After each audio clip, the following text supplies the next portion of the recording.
So hello everyone, Bangladesh police constable 2025 সালের নতুন circular প্রকাশিত হলো।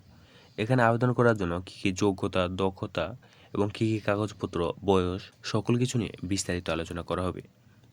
তো ভিডিওটি সম্পূর্ণ দেখুন। তো এখানে প্রথমে হলো বয়সসীমা। বয়সসীমা থাকতে হবে 18 থেকে 20 বছর। যে সকল প্রার্থীর বয়স 18 মার্চ 2025 তারিখে বর্ণিত সময়সীমার মধ্যে থাকবে তারা আবেদনযোগ্য বলে বিবেচিত হবেন। এক্ষেত্রে মুক্তিযোদ্ধা, শহীদ মুক্তিযোদ্ধা ও বীরাঙ্গনা সন্তানদের জন্য বিদ্যমান কোটা পদ্ধতি অনুসৃত হবে। মানে যারা কোটা আছে তাদের জন্য কোটা অনুসারে নিয়ম পরিচালিত হবে। এরপর আছে শিক্ষত যোগ্যতা। এসএসসি অথবা সমান পরীক্ষা উত্তীর্ণ, কমপক্ষে 2.50 পেয়ে উত্তীর্ণ হতে হবে। এরপর আছে জাতীয়তা। বাংলাদেশে স্থায়ী নাগরিক হতে হবে অবশ্যই, এবং বৈবাহিক অবস্থা অবশ্যই অবিবাহিত হতে হবে। এরপর আছে শারীরিক মাপ। মেধা কোটার প্রার্থীদের ক্ষেত্রে 5 ফুট 6 ইঞ্চি, মুক্তিযোদ্ধা, শহীদ মুক্তিযোদ্ধা ও বীরাঙ্গনার সন্তানদের ক্ষেত্রে এবং ক্ষুদ্র নৃগোষ্ঠীর প্রার্থীদের ক্ষেত্রে 5 ফুট 4 ইঞ্চি। শারীরিক প্রতিবন্ধী ও তৃতীয় লিঙ্গের কোটার ক্ষেত্রে বিধি অনুসৃত হবে। মানে যারা কোটার মাধ্যমে অ্যাপ্লাই করবেন তাদের 5 ফুট 4 ইঞ্চি, আর যারা জেনারেলে অ্যাপ্লাই করবেন তাদের 5 ফুট 6 ইঞ্চি লাগবে। এবং মহিলা প্রার্থীদের ক্ষেত্রে লাগবে, যারা সাধারণ কোটায় করবে তাদের লাগবে 5 ফুট 4 ইঞ্চি, আর যারা কোটার মাধ্যমে করবে তাদের 5 ফুট 2 ইঞ্চি। এবং পুরুষ প্রার্থীদের ক্ষেত্রে বুকের মাপ লাগবে, যারা জেনারেলে করবেন তাদের 31/33, আর যারা কোটার মাধ্যমে করবেন তাদের 30/31 হলে এনাফ। এবং মহিলা প্রার্থীদের ক্ষেত্রে বুকের মাপের প্রয়োজন নাই।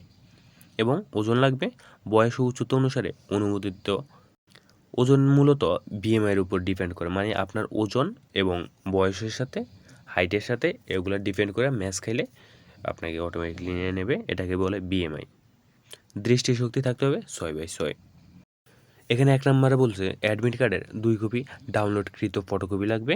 2 নম্বরে আছে শিক্ষত যোগ্যতার মূল সনদপত্র, এবং 3 নম্বরে আছে চারিত্রিক সনদ, এবং 4 নম্বরে আছে নাগরিক সনদ, 5 নম্বরে আছে অভিভাবক সম্মতিপত্র, 6 নম্বরে আছে জাতীয় পরিচয়পত্র, এবং 7 নম্বরে আছে ছবি, 8 নম্বরে কোটা থাকলে কোটা, আর 9 নম্বরে ক্ষুদ্র নৃগোষ্ঠী কোটা থাকলে তাদের কোটার সম্বন্ধে বলা হয়েছে, এবং 10 নম্বরে শারীরিক প্রতিবন্ধীদের ক্ষেত্রে সুবর্ণ নাগরিক কার্ড মূল কপি লাগবে।